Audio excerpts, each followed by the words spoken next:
Registry का संविधान start करने जा रही हूँ, ठीक है। उसमें जो इम्पोर्टेंट डेटें आती है वो बता रही हूँ, ठीक है। तो संविधान हमारा बन के तैयार होता है 2 साल 11 माह और 18। तो इसकी प्रथम बैठक कब होती है? 9 दिसंबर 1946, ठीक है। अब उस दिन क्वेश्चन ऐसा भी आता है कि अस्थायी अध्यक्ष कौन बने। एक ही दिन के लिए जो बने उस दिन बनते हैं सच्चिदानंद सिन्हा। कौन बनता है? सच्चिदानंद सिन्हा। तो सच्चिदानंद सिन्हा केवल एक दिन के लिए बनते हैं, इसलिए उनको क्या बोला गया? अस्थायी अध्यक्ष। फिर 2 दिन बाद, ये 9 दिसंबर, 2 दिन बाद 11 दिसंबर को फिर बैठक होती है और उस दिन एक अध्यक्ष चुन लिया जाता है परमानेंट, स्थायी रूप पर। किसको? डॉक्टर राजेंद्र प्रसाद।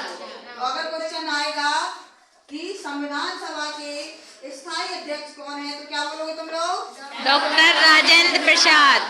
फिर उसके 2 दिन बाद 13 दिसंबर को क्या होता है कि पंडित जवाहरलाल नेहरू एक प्रस्ताव लेके आते हैं, उद्देश्य प्रस्ताव। ये भी बहुत क्वेश्चन आता है कि पंडित जवाहरलाल नेहरू ने उद्देश्य प्रस्ताव कब प्रस्तुत किया। तो क्या लिखोगे तुम लोग आंसर में?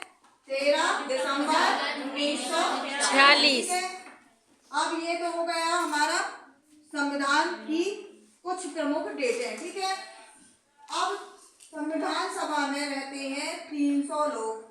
कितने लोग रहते हैं? 300 लोग। उनमें 6 लोग प्रमुख रहते हैं, उनके नाम हमें हमेशा एग्जाम में आते हैं। तो पहला कौन हो गया हमारा?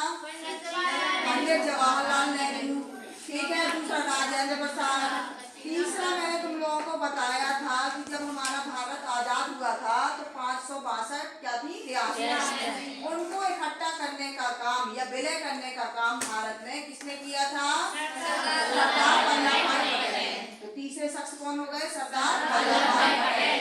चौथा शख्स कौन हो जाएगा? 2 वकील थे और मैंने ये ट्रिक भी तुम लोगों को बताई थी कि कृष्ण भगवान से याद रखना है, ठीक है। एक हो जाएंगे के.एम. मुंशी और दूसरा हो जाएगा स्वामी अय्यर, ठीक है। और कौन छूट रहा है? अब मैंने तुम लोगों को ये भी बताया था कि हमेशा आता है अस्थायी अध्यक्ष सच्चिदानंद सिन्हा, स्थायी अध्यक्ष राजेंद्र प्रसाद और प्रारूप समिति का अध्यक्ष पूछा जाता है तो कौन आएगा?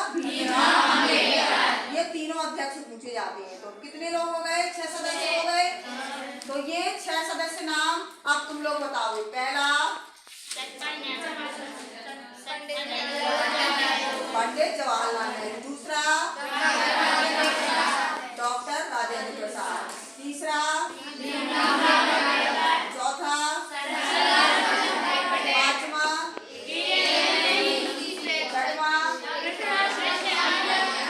तो अब देखो जो राजेंद्र प्रसाद है, भारत आजाद होने के बाद जब हमारा संविधान लागू हो जाता है तो उनको क्या चुना जाता है? राजेंद्र प्रसाद को राष्ट्रपति, ठीक है।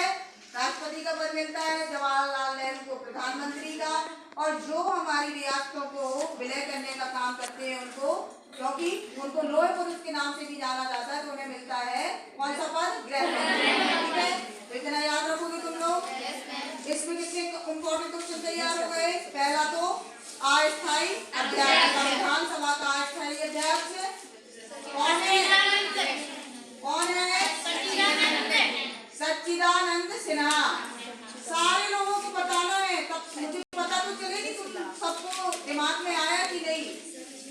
स्थायी अध्यक्ष कौन है संविधान सभा के? डॉक्टर राजेंद्र प्रसाद। और प्रारूप समिति के अध्यक्ष कौन है? ठीक है। और वो 6 सदस्य भी याद हो गए।